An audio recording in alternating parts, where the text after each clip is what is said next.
नमस्कार। आज हम बात करने वाले हैं भारत के एक ऐसे त्योहार की जो सिर्फ एक उत्सव नहीं बल्कि एक खगोलीय घटना भी है। एक ऐसा संगम जहां आसमान के सितारे, जमीन की फसलें और हमारी सदियों पुरानी आस्थाएं सब एक साथ मिलती हैं। तो चलिए आज मकर संक्रांति के इसी संगम को और करीब से जानते हैं। जरा इस तस्वीर को देखिए। ये कोई आम भीड़ नहीं है, ये है आस्था का सैलाब।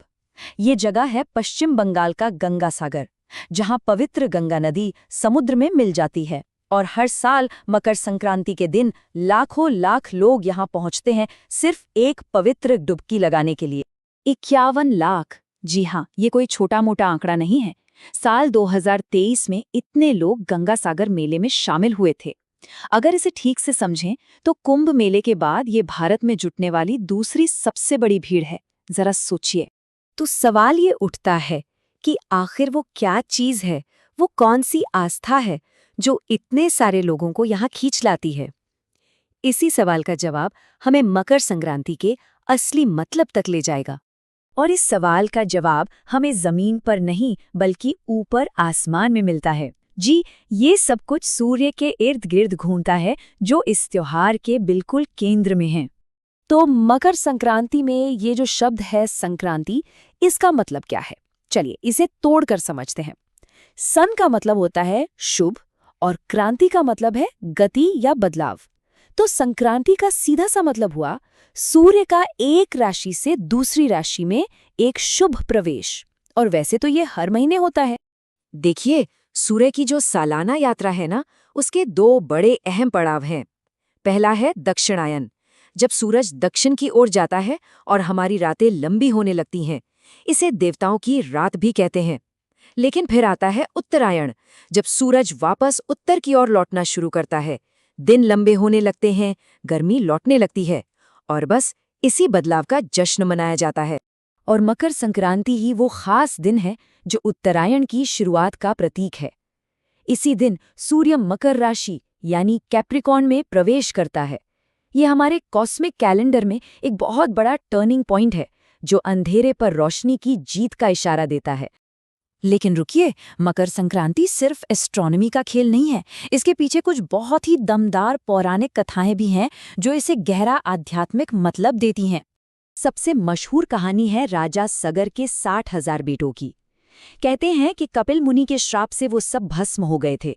उनकी आत्माओं को मोक्ष दिलाने के लिए उनके पोते भगीरथ ने कठोर तपस्या की और स्वर्ग से माँ गंगा को धरती पर लाए। और गंगा ने गंगा सागर में ही उनकी राख पर बहकर उन सबको मुक्ति दिलाई। इसीलिए गंगा सागर में डुबकी लगाना मोक्ष का प्रतीक माना जाता है। एक और कहानी है सूर्यदेव और उनके बेटे शनि की। कहते हैं कि उनके बीच कुछ अनबन हो गई थी, जिससे दुनिया में ठंड और अंधेरा छा गया था। जब सूर्यदेव ने अपने बेटे से मिलने का फैसला किया और उत्तर दिशा की ओर यात्रा शुरू की, यानी उत्तरायण, तो उनके मिलने से दुनिया में फिर से गर्मी और रोशनी लौट आई। ये कहानी रिश्तों में सुलह और नई शुरुआत का बड़ा प्यारा संदेश देती है। तो हमने आसमान की बात कर ली, पौराणिक कथाओं की भी, लेकिन ये त्योहार उतना ही जमीन से, हमारी मिट्टी से जुड़ा हुआ है। ये किसानों का और हमारी फसलों का त्योहार है जो हमारी जीवन का आधार है। असल में मकर संक्रांति भारत के सबसे बड़े फसल उत्सवों में से एक है। सर्दियों की फसलें कट चुकी होती हैं, खेत तैयार होते हैं। ये किसानों के लिए अपनी मेहनत का फल चखने और प्रकृति माँ को उसकी उदारता के लिए धन्यवाद कहने का समय है। और इसे मनाने के तरीके भी कितने अलग और रंगीन हैं। जैसे तमिलनाडु में पोंगल के दौरान किसान अपने मवेशियों का सम्मान करते हैं, उनकी पूजा करते हैं। कहीं सिलंबम जैसे पारंपरिक खेलकूद होते हैं जो उत्सव में जोश भर देते हैं। मतलब ये भारत की विविधता में एकता का एक जीता जागता सबूत है। लेकिन इन सभी अलग अलग रिवाजों को एक चीज जोड़ती है, वो है मिठास। गुड़ और तिल से बनी मिठाइयाँ, चाहे वो तमिलनाडु का मीठा पोंगल हो या उत्तर प्रदेश बिहार का खिचड़ी का त्योहार। ये मिठाइयाँ सिर्फ खाने के लिए नहीं है, ये एक संदेश है कि पुरानी कड़वाहट को भूलो और रिश्तों में मिठास घोलो। त्योहार से ठीक एक दिन पहले भोगी मनाया जाता है। इस दिन लोग अपने घरों की सफाई करते हैं और पुराना बेकार सामान अलाव में जला देते हैं। ये सिर्फ एक बाहरी सफाई नहीं है, ये मन से नेगेटिविटी को निकालकर नई ऊर्जा के लिए जगह बनाने का भी प्रतीक है। एक तरह की नई शुरुआत। तो चलिए अब वापस गंगा सागर मेले पर लौटते हैं और देखते हैं कि कैसे ये एक जगह आसमान, आस्था और जमीन, इन तीनों धागों को एक साथ पिरोती है। इस तीर्थ यात्रा की जड़ें इतनी गहरी हैं कि इसका जिक्र लगभग 1500 बीसी के महाभारत में मिलता है। सोचिए, फिर 5वीं सदी में कालिदास की कविता रघुवंश में भी, और 1970 के दशक में यहाँ आज का पक्का मंदिर बना। मतलब ये परंपरा हजारों सालों से बिना रुके चली आ रही है। और आज के दौर में इस प्राचीन आस्था को जिंदा रखने के लिए एक बहुत बड़ा मॉडर्न सिस्टम काम करता है। लाखों लोगों के रहने के लिए अस्थायी टेंट सिटीज बनती हैं, फेरी सेवाओं का पूरा बेड़ा चलता है, और घने कोहरे में नावों को रास्ता दिखाने के लिए नेविगेशन लाइट्स तक का इस्तेमाल होता है।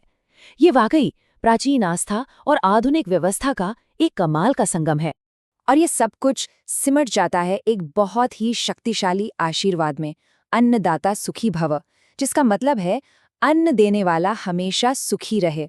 ये सिर्फ किसान के लिए नहीं, बल्कि प्रकृति, पशु पक्षी और हर उस चीज के लिए एक आभार है जो हमारे जीवन को चलाती है। तो ये त्योहार हमें एक बड़ी सवाल के साथ छोड़ जाता है। आज की इस भाग दौड़ भरी दुनिया में हम नवीनीकरण यानी रिन्यूअल के और जुड़ाव के इन पुराने चक्रों का जश्न कैसे मनाते हैं? वो कौन सी चीजें हैं जो हमें आज भी प्रकृति से और एक दूसरे से जोड़ती हैं? सोचिएगा जरूर।